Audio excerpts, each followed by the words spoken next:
The Naga movement, or famously known to be as the mother of all insurgencies of the Northeast, is a movement which has been going on since more than 60 years now.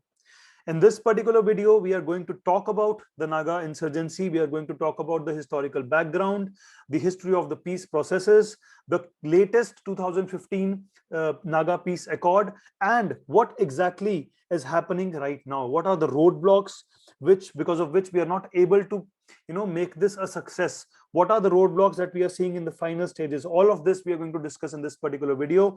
So make sure that you watch this video till the end.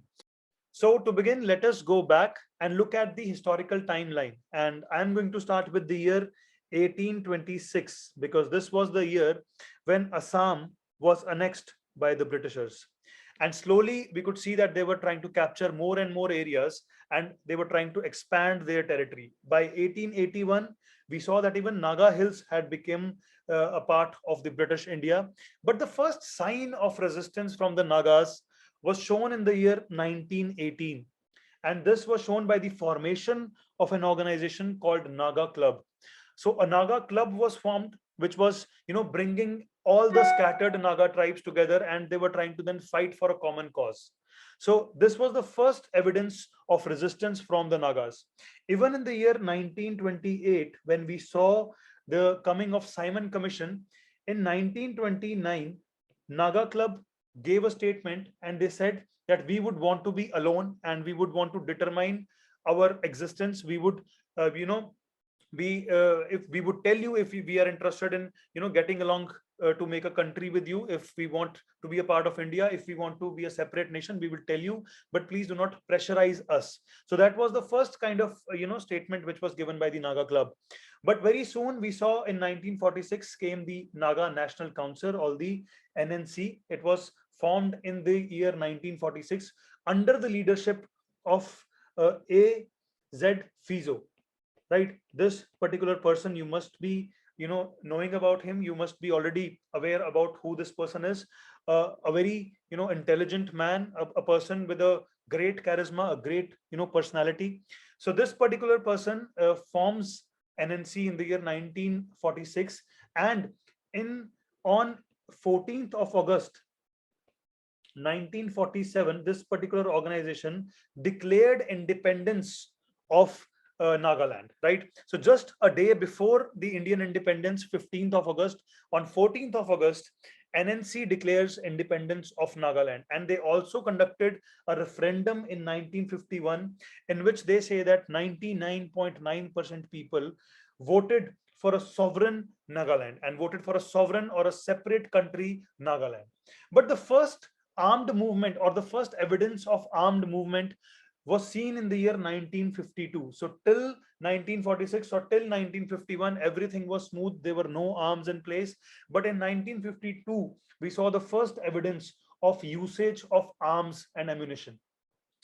On March 22nd, 1952, Fizo formed the Underground National Federal Government, the NFG, the National Federal Government, and also they formed the Naga Federal Army. And to counter this, then Indian government had to enact AFSPA in the year 1958. So the first form of armed resistance, or the armed rebellion, was seen in the year 1952 by the formation of NFG and NFA. But to retaliate or to respond to this particular activity, Indians, or the Indian government, enacted Armed Forces Special Powers Act, which was the very first time that AFSPA was enacted in any state of India. So this was the very first time that AFSPA was enacted, and the Indian government sent in the army to crush the insurgency. So this went on for a very long time, and we saw that in 1975, a Shillong Accord took place. So this particular was a peace accord which was signed between NNC and NFG. They both accepted this particular accord, and they agreed to give up arms.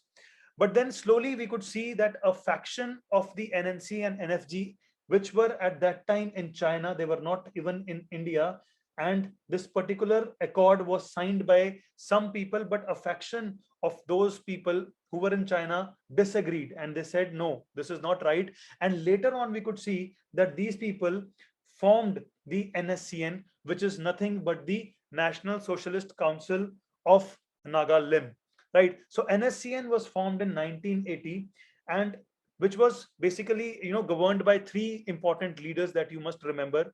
It was Isaac, Muiva, and Kaplang. So these three people, together formed the NSCN. But later, this particular organization also split into two other organizations. So people who were supporting one kind of ideology, started making a separate faction, and there were internal issues also among NSCN. So after the formation of NNC and NFG, gradually we could see that they started to fade away. But then NSCN became the face of the Naga insurgency in 1980s. And in 1980s and 90s, this organization was, doing everything and anything possible to, make sure that people fight for a separate country or a separate Nagaland.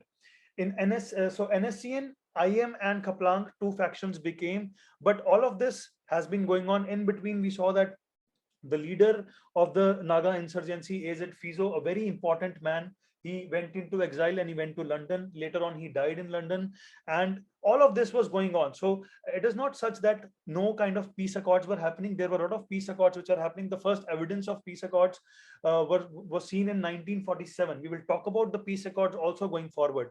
But after 1980, we could not see anything very significant. But in 2015, when the BJP came into power, we saw that a historic Naga peace accord was signed between NSCN and the Indian government and the ruling government, which is ruling even today. So this particular accord was signed in the August 2015, and the government, the ruling party, claimed that it was a historic achievement and things are now going to get better. But as we look at the current situation, there have been many instances, there have been many reports, articles about the issues that are still going on. So the road is not even clear now. The issue still remains to be, but yes, there is some kind of downfall in the number of incidents or the number of armed attacks which were happening before, but still the issue has not been resolved.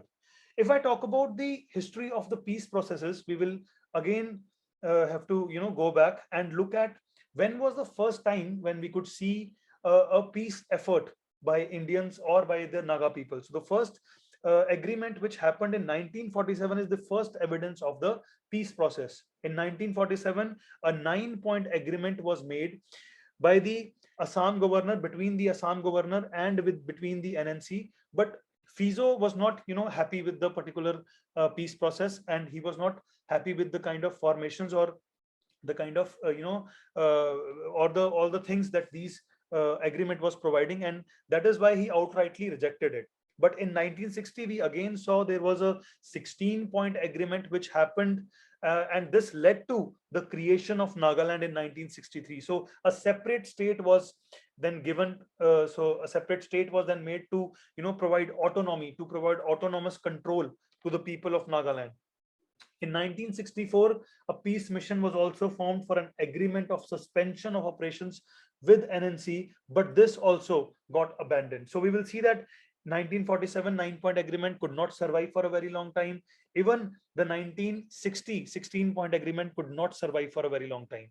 Even the peace mission was not, something which could promise peace in the going future. In 1975, something very promising happened when NNC and NFG came together and they accepted that let us not fight, let us not use arms and ammunition, let us try to resolve this entire issue peacefully. But since, as I told you before, since some people were not happy with this particular accord, they formed a separate organization called the NSCN. And in 2015, the latest Naga Peace Accord was signed. So NSC and IM, so there were two factions. One was NSC and IM, and the other faction was Kaplang. This particular faction was not interested in any kind of discussion with the government, but this particular faction of IM, Isaac and Muiva, signed the Naga Peace Accord with the government of India in August 2015.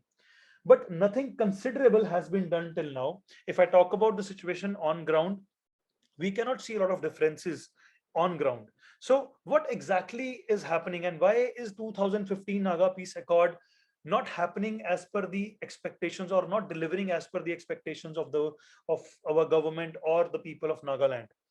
As soon as this particular accord happened in the year 2015, we saw a lot of articles in the newspapers and which said that this particular accord is historic, right? What were the salient features? What exactly was agreed in this particular accord?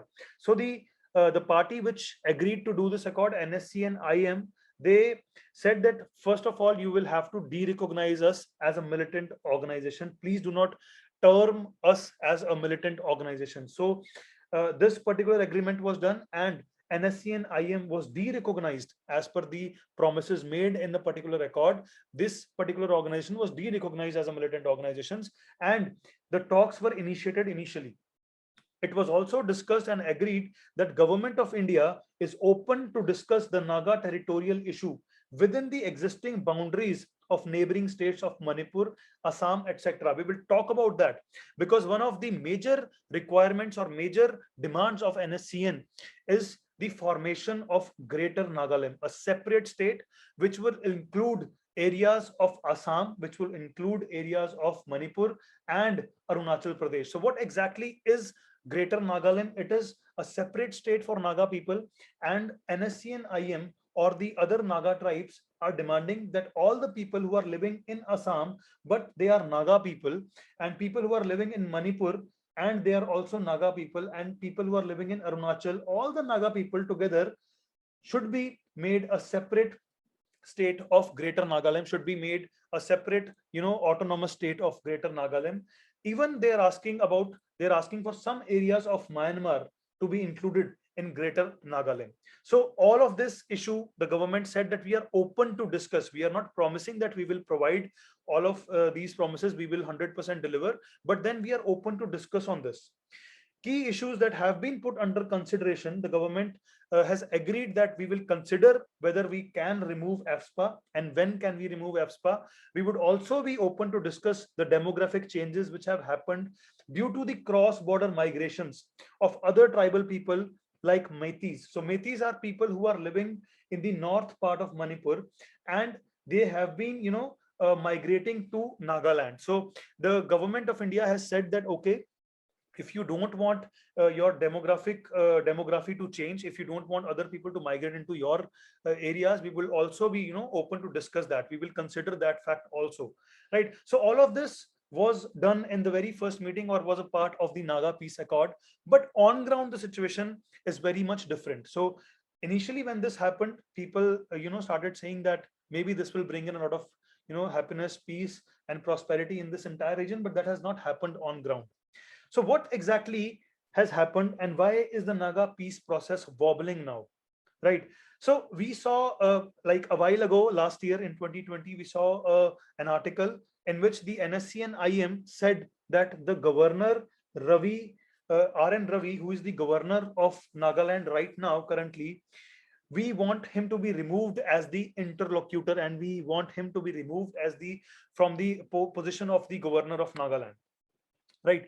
They say that this particular person or this man is misleading Nagas and also is misleading the government. What exactly has happened, right? Let me go into some bit of detail. So as soon as the 2015 Naga Peace Accord happened, we saw in October 2019, we're talking about RN Ravi, who is the governor of Nagaland right now. He issued a statement blaming the procrastinating attitude of the NSCN. He said that we had agreed on a lot of things, but NSCN IM is making a lot of delays, and they are not actually sticking to what was mutually agreed in the draft comprehensive settlement. So as per RN Ravi, he says that NSCN is changing the statements now which were not initially agreed by the government of India.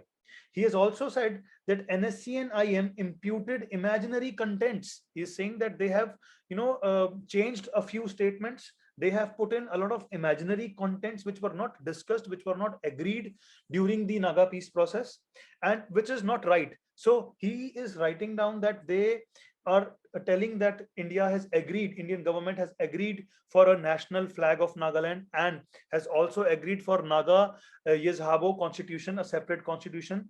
as a part of the deal, but RN Ravi says this was never discussed and this was never mentioned in any of the peace accords. And why is now NSCN writing down this as a part of the draft agreement? He has also written a letter to the CM of Nagaland in which he used certain words which maybe he could have used better words, but then he mentioned something as armed gangs, as he told that he told to the CM of Nagaland that NSCN IM is something like an organization which is nothing but an armed gang which rules Nagaland now. And this pissed off the NSCN IM.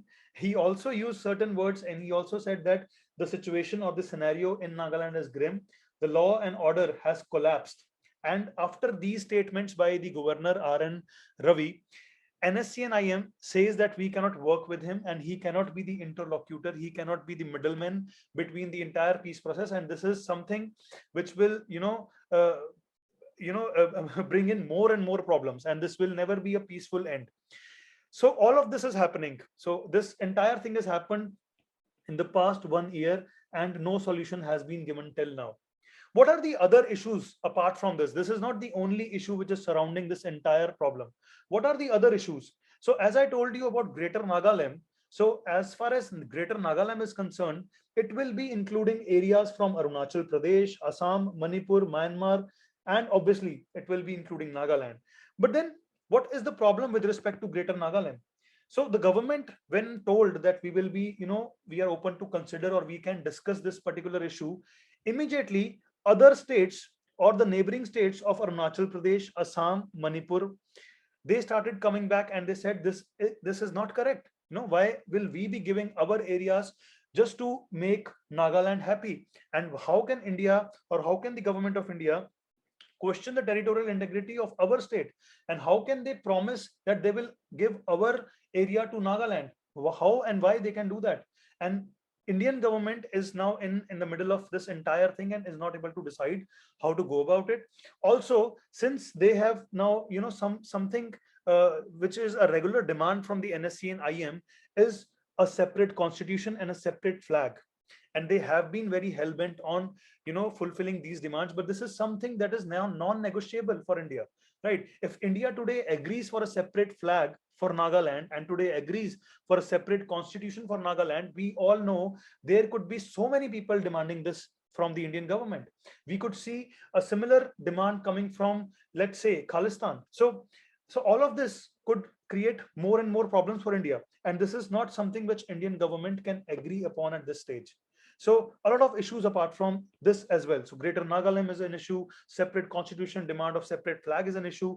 The neighboring states of Assam, Arunachal Pradesh, Manipur, they are also creating an issue. Also, it is not possible for India to negotiate with Myanmar to give their area, this particular area in which Naga tribes, NSCN IM is demanding this area also to be included in the Greater Nagaland. This also is not possible, right?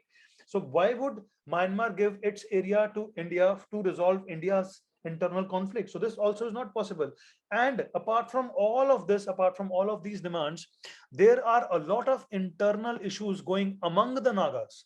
So if I talk about NSCN, we saw NSCN divided into IM, right, into K. Two separate organizations were made. Apart from that, even now we see that NNPGs have been formed, Naga National Political Groups. This is an organization, NNPG, which has been formed now, which is now controlling, or which is now catering, or which is now talking to the Indian government. Initially only NSCN was in picture, who was talking, which is an organization who was talking to the Indian government, but now NNPG is a group of more tribes, more Naga tribes, which believe that why should only NSCN be a part of this discussion with the Indian government? Why should we not be also a part of discussion? So now what is happening is NNPG is also discussing all of these things with the Indian government. Meanwhile, NSCN is also discussing these things with the Indian government. There are still a lot of internal divisions happening among the Nagas also. So multiple layers of issues we can see. And I think now we can understand why is it taking so much time and effort from both the sides to resolve this particular issue. The issue is quite complex, as I've already explained to all of you, right? Recently, what has happened is the Parliamentary Core Committee on Naga Political Issue, which is nothing but a core committee which includes all the party elected representatives from Nagaland. They held a meeting in Dimapur, and now they've appealed to the negotiating parties. And what they have said is that it is very much important in the greater interest of the area and of the people that we must resume the peace talks without any kind of preconditions. What they have said is that only and only if we come with a positive approach and we sit down together, only then we will be able to hammer out all the differences which are there, and only then we will be able to create a common approach for one solution and one agreement. So this appeal has been made to all the Naga political groups and also to the Indian government that it is important to sit again and resume the peace talks. Let us hope that this happens as soon as possible, because we also would want to see this area prosper peacefully, right? So I hope with this particular video, you were able to learn a lot of new things. You were able to catch hold of what exactly has happened historically. And from history, you would have been able to, come to this level where you can understand what exactly is going on today. So thank you very much for watching this video till the end. I hope you enjoyed watching it. And for more such videos, please do not forget to subscribe our channel. I will catch you again next week with a similar video on a different topic from internal security. Till then, take care. God bless you and bye-bye.